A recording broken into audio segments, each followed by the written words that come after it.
everything Mark Cox at 971talk.com/Cox. Well, we had a very, very successful meeting with the foreign minister of Russia.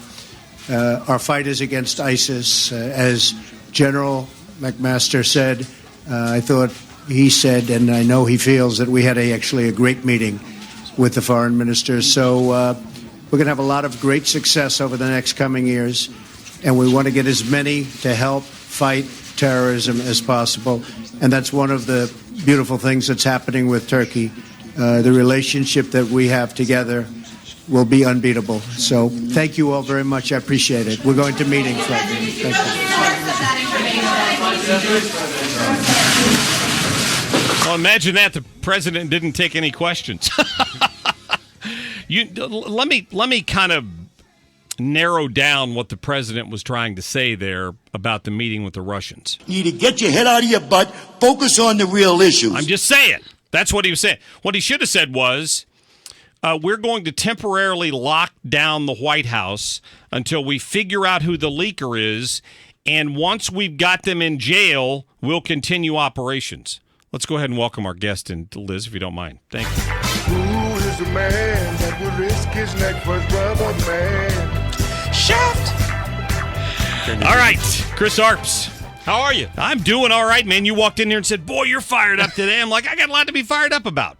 You are fired I'm up. telling you, I think that every day, every single day that I come in to do this show, there's more example of the establishment in Washington, D.C., like a little child laying on the ground, stomping their feet, mad that he's done this or he's done that, and we've got to go tell Daddy. I just don't. I don't get that. I don't understand what he's done here that is so offensive. It's kind of what I used to say during the campaign when we were talking about some of the things that he was doing.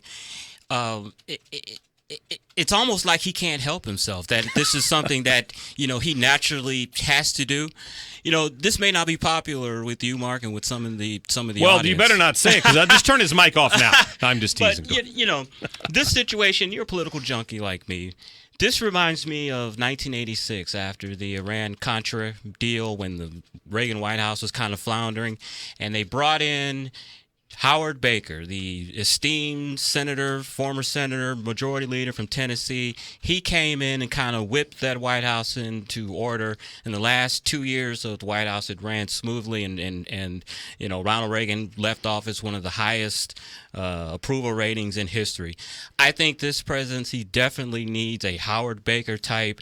This may not be popular, but bring him in not so much for his ideology, but because he has experience and this is something that he's good at. Bring in Karl Rove to be I know, but he knows how to run a White House and efficiency. I would even suggest bring in somebody like Senator Blunt. Senator Blunt has been in the House leadership. He's been in Senate. He was in charge of the ceremony for the inauguration. That went off smoothly. They need an old hand in the White House, someone that knows the process and knows how everything works to keep everything in line. Because the mistakes that Trump said with the tapes and all that, that's somebody that tells me that there's nobody close to the president to say, hey, you can't say something like this, and be forthright with the president and tell him what he needs to hear. And there's nobody in the White House to me like that's taking that role. History will answer the question as to whether or not Donald Trump is capable of doing that, or if that'll be the fatal flaw of his presidency. I agree with you completely. But the American people hired him because he was an outsider and he did things differently. And I don't know that bringing in a Karl Rove, who's part of the establishment and completely reminiscent of the Bush years, is the way to handle that.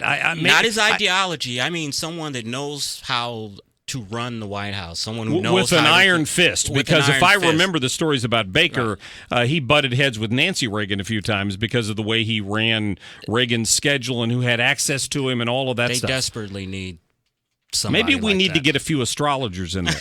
Don't you think? Just somebody. It's I'm like, just saying. This whole thing reminds me of, I'm going to go back to my childhood, the story here. But, the things that Donald Trump is doing kind of with these mistakes, with talking about the tapes and this so-called Russian thing, it reminds me when I was about 3 or 4 years old, and I was with my older cousins, and I was teasing their family dog with a hot dog, and I kept teasing him, and he was missing it, and then finally he got the hot dog. And I started crying, and they kept saying, hey, we told you, stop teasing the dog. He's going to get it eventually. And I see this kind of analogous with Trump administration, the way that some of the things he does with the taunts them with the media. And eventually one of these things is going to be something they can grasp onto, and it may be detrimental. I hope not. I'm not wishing for that, but I'd love to see someone in to create much more discipline than what we're seeing right now. Yeah, well, let me get to a phone call because these guys have been holding on for a while. Ryan, thanks for holding on. You're on the air with Mark and Chris. Thanks for taking my call today, Mr. Cox. Go ahead, sir. I wondered if you could explain to me if President Trump has a strategy, because these people, Nancy Pelosi, Chuck Schumer, so forth and so on, and I know I'm making a big assumption about their intelligence here, but I would assume that they know that the president is the last stop for what is and what is not classified and what he can and cannot share. And they are knowingly disseminating false information to bring down a lawfully and democratically elected president of the United States. Yeah. Why is President Trump not leveling treason charges at these people? As I understand, that is high treason. Well, I don't know that I disagree with you, but I think maybe he's more of a tactician than that, because if he's going to get anything else done, he's going to have to work with those two people, as miserable as that sounds, right? Yes. Yeah, I mean, he's going to have to. Bilateral. He's going to have to work with them. If he's got federal treason charges pending against him, I don't think they're going to cooperate very much. Not that they're going to cooperate much to begin with, but it would be even worse. It just makes me so angry to see a president who's done nothing unconstitutional, nothing unlawful at all in his term of presidency or before, to be attacked in this way, to a man who has given up everything in his life, his businesses and everything, to come and truly try to help the American people and the ultimate pinnacle of the American dream, to serve in the highest office. Well said, Ryan. I think you could be a candidate for the new press secretary. Thank you. Yeah, absolutely. Yeah, thank you for the call. I appreciate it. Thoughts? And, it's been my understanding, Mark, about this Russian divulging this information, that it's not so much an issue that it was common knowledge that laptops, could be used for terrorists. I think what some of Donald Trump's detractors are saying, that when he gave the Russians this information, that he may have indulged or told them the tactics that were used to get this information, or identified the country in the Middle East that gave us this information. So I think that is the main thing that they have a problem with, that he may have divulged a country and tactics. And the country that supposedly that he divulged, they have warned us in the past that we've kind of been loose lips with information. Okay. Well, so what the Post reported is that Trump went off script and described details of an Islamic State terrorist threat related to the use of laptop computers on an aircraft. And that the information he relayed had been provided by a U.S. partner through an intelligence sharing arrangement considered so sensitive the details have been withheld from allies and tightly restricted.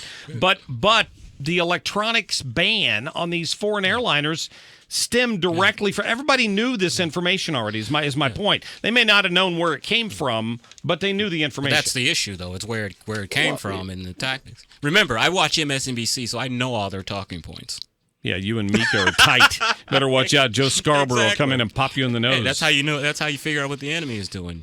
You watch MSNBC. There it is, right there in front of you. There it is. Tucker Carlson blasted Mika Brzezinski yesterday for coming out and claiming that Kellyanne Conway is a two-faced witch and she'd say things off camera that she'd never say on camera and all this stuff. I'm more interested to see what Joe's reaction to that will be.